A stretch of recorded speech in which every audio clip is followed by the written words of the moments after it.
Welcome students to the video about naming chemical compounds. Materials that may be useful for you before we get it really into the depths of this video include a writing utensil and paper just in case you want to write down some of the rules or some of the examples so that you can work through. I would highly recommend doing the work as we go. And then also access to a periodic table. So that'll be very helpful for you and you'll see why as we move on with the video.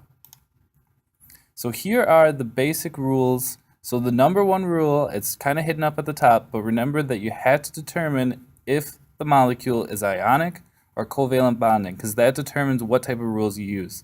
So if it's ionic, we're going to look at to the left. Remember that is a metal to non-metal bonding. So if it's a metal, that usually means that it's going to have a plus charge, which is a cation. And then if it's a nonmetal, it's going to have a negative charge, which means it's an anion. So those are the two rules right there.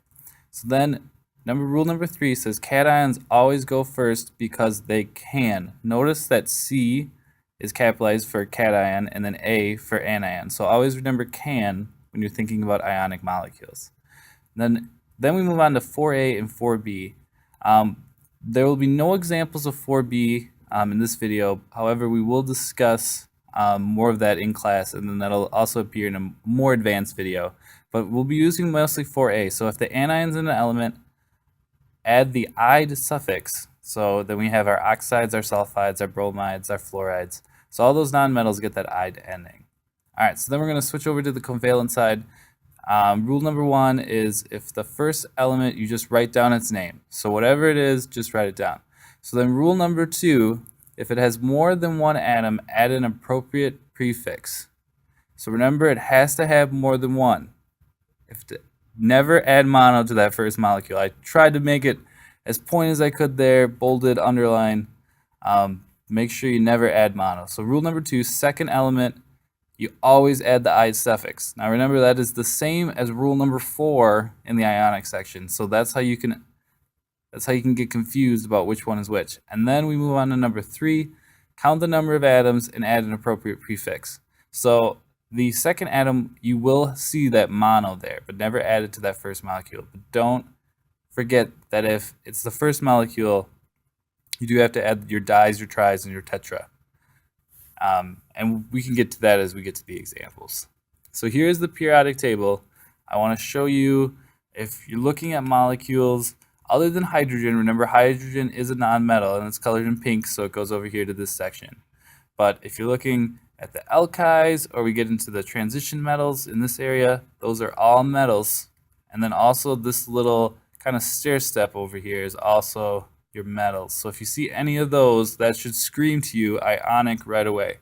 Now if you're looking at over here and you see any molecules over here, and you see two of these elements connected together, then that would be a covalent bond. So make sure you're still using those rules, using what we learned from the beginning of the semester to really help you with those molecular naming of molecules.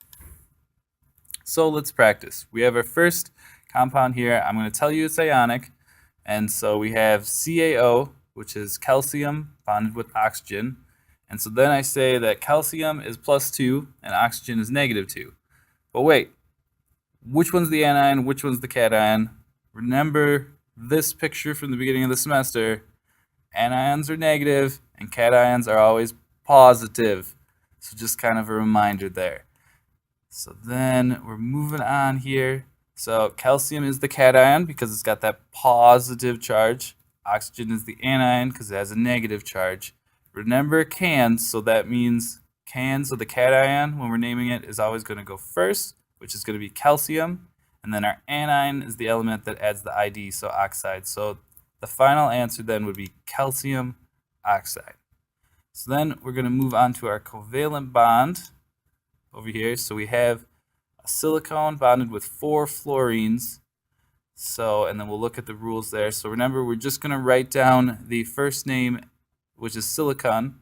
So then we're going to look at how many atoms there are. So there's not more than one atom, so we do nothing. Remember, we do not add mono to that first first atom. So then we write down the second element, so then it would be silicon fluoride, and then we look at how many atoms there are, and there's 4, and then 4 represents the tetra prefix. So remember the prefix from the previous page, depending on each atom. So the correct answer then would be silicon tetrafluoride. You can see on this image, I just wanted to show kind of the basic structure. You can see that the ionic is going to form in much more crystal lattice kind of forms, whereas a lot of the covalent are going to form in a lot more different arrangements. They're going to be a lot more open. So here's an example. Try it on your own. Name the following compounds. We have some potassium bonded with oxygen, and then we have boron bonded with 3 molecules of fluorine. So pause the video and try it for yourself. Alright, welcome back guys, and hopefully you tried this problem for yourself, and let's see if you got it right. So the left one is an ionic compound. Remember, potassium is a cation because it has a +1 charge. So that's why it's ionic. So note, if you got dipotassium monoxide, you are thinking that it's covalent. So don't forget, those metals have those charges. Make sure you're using that periodic table really to your advantage. So on the right side, we have, this is a covalent compound. Remember, boron is a nonmetal, fluorine is a nonmetal, so there we have covalent bonding. So this is boron trifluoride. Remember that we never add that mono prefix to that first element. If you just got boron fluoride, you're thinking that it's ionic. So keep that in mind in those notes as you continue to do practice problems. Now we're going to try it in reverse. I'm going to give you the name of the compound. You're going to give me the molecular formula. We have 2 compounds. We have sodium chloride on the left, and we have dihydrogen monoxide on the right.